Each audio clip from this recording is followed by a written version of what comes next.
Ay, fuck! Hard-deflex nga pala to. Yeah, wasak! Ulitan. Walang susuko.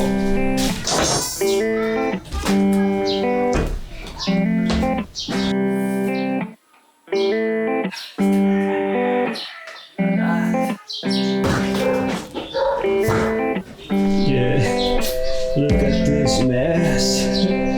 Sobrang kalat. Pero ayusin natin yan.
Yun! Good setting!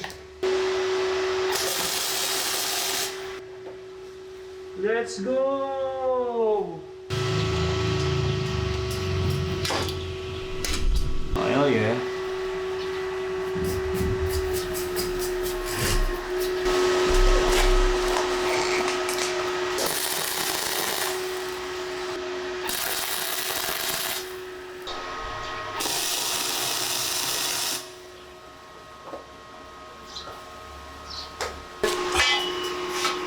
Hell yeah.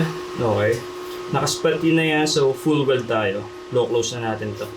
We're gonna close this. Hell yeah.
Let's clean this up. Luminong welding. Let's go. Linisin natin to. Linisin natin.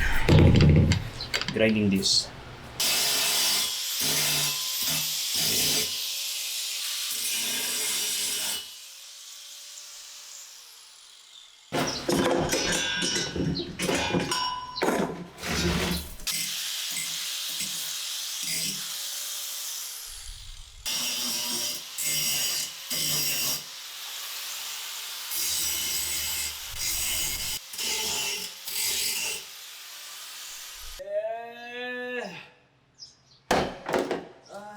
din!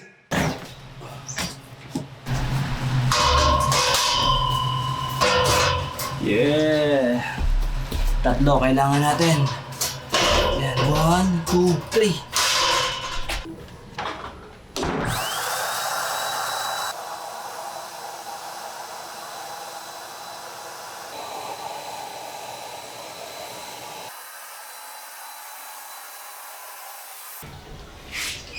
Boxy block.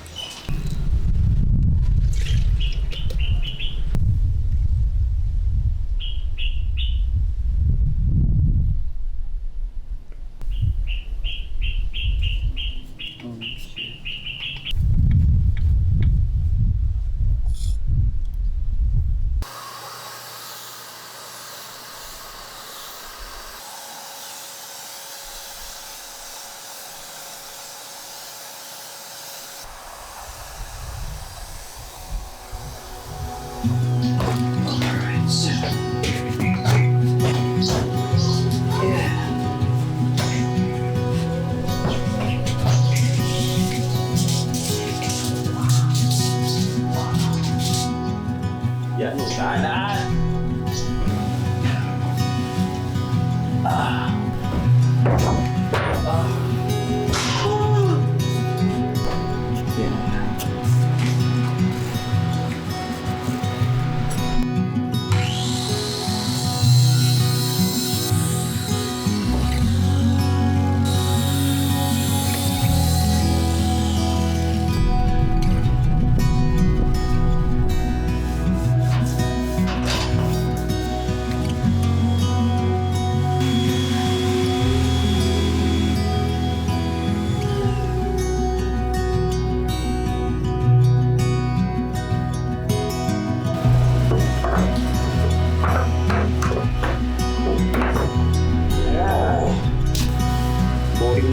So, stay natin.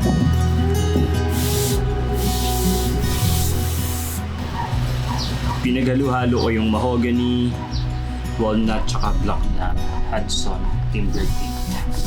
Let's see. Oh yeah!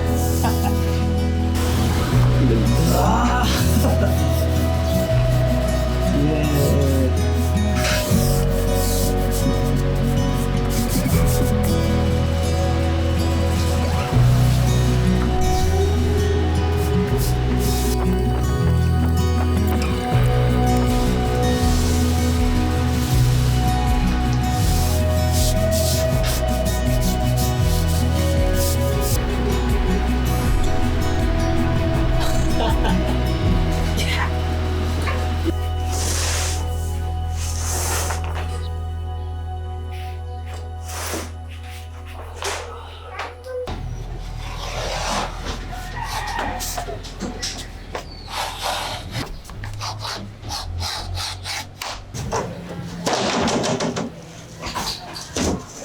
Yeah!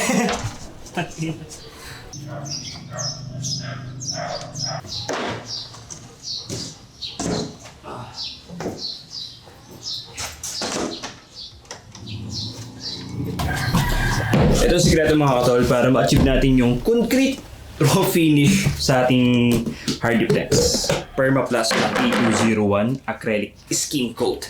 Tapos ito yung normal nating semento. Imimix lang natin yung ating Permaplast na E201. 1:1 lang. Ano? Yan. Yeah, I think okay na yan.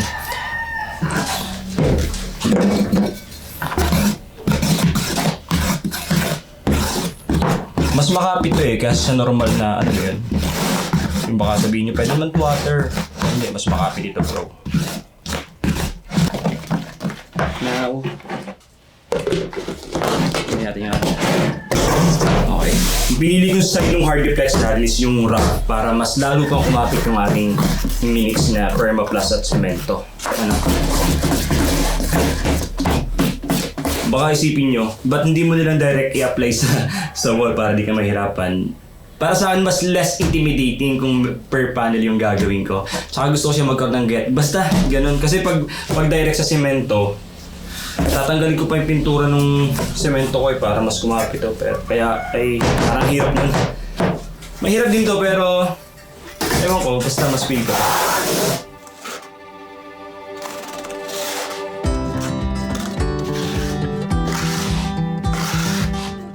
So ito na yung first coat natin, tuyo na siya. Napatuyo siya ng mga 30 to 1 hour. 30 minutes to 1 hour. Ngayon mag-apply na tayo ng ating second coat. Bang!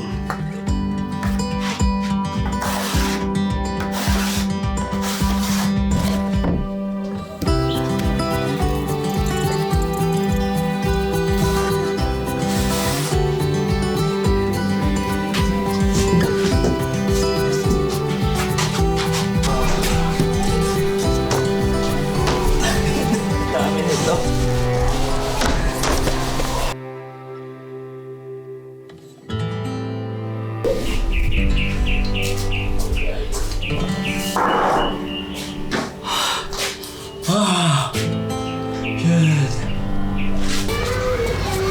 Good. Install.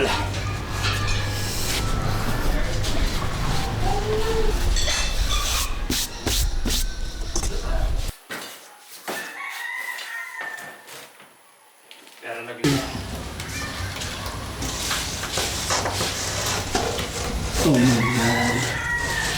So, ano lang to? High-low na screw. Uno. Try natin uno. Let's go. Oh yeah. Pwede.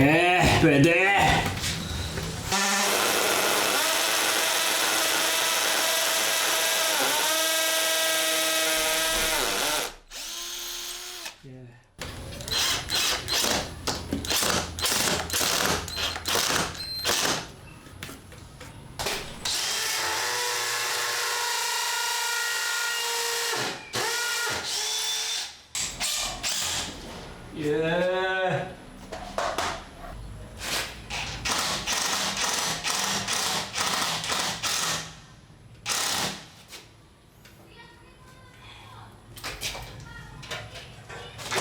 Ay, fuck!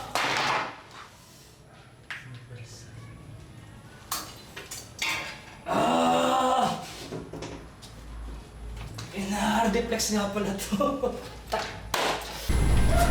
Yeah, wasak!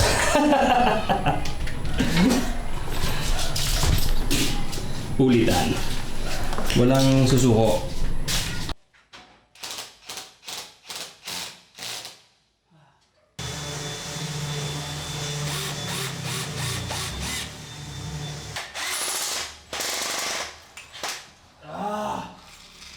Ayoko na.